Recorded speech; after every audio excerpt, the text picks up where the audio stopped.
طه ما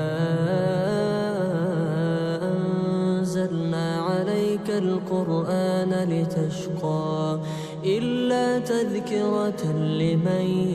يخشى تنزيلا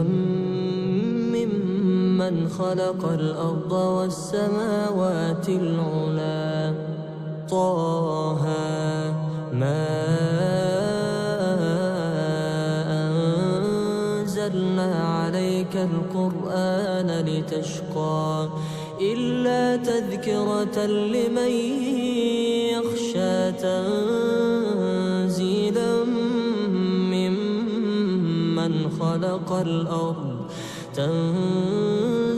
ممن خلق الأرض والسماوات العلى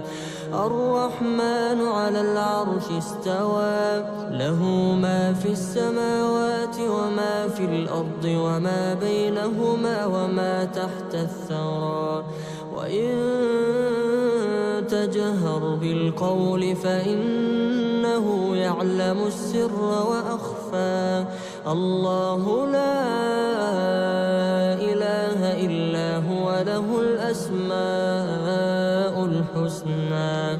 وهل أتاك حديث موسى إذ رأى نارا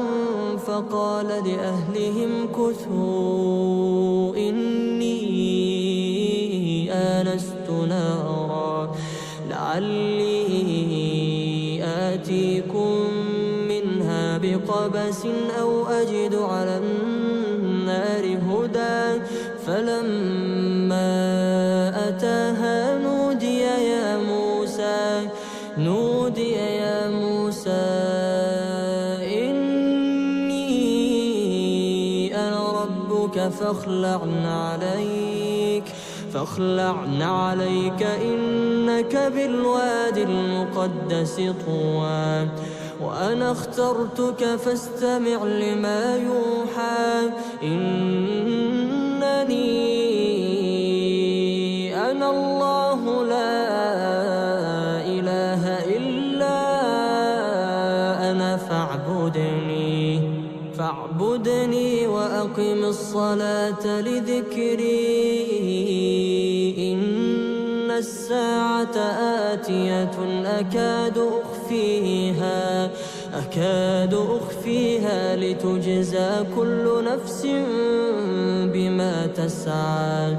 فلا يصدنك عنها من لا يؤمن بها واتبع هواه فتردى وما تلك بيمينك يا موسى قال هي عصاي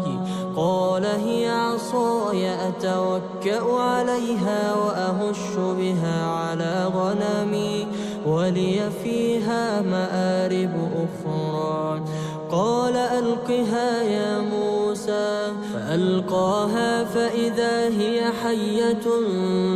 تسعى قال خذها ولا تخف سنعيدها سيرتها الأولى واضمم يدك إلى جناحك تخرج بيضاء من غير سوء آية أخرى لنريك من آياتنا الكبرى اذهب إلى فرعون إنه طغى قال رب اشرح لي صدري ويسر لي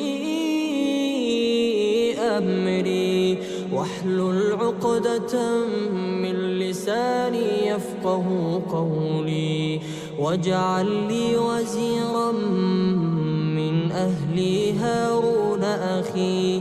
اشدد به أزري وأشركه في أمري كي نسبحك كثيرا ونذكرك كثيرا إنك كنت بنا بصيرا قال قد أوتيت سؤلك يا موسى ولقد مننا عليك مرة أخرى إذ أوحينا إلى أمك ما يوحى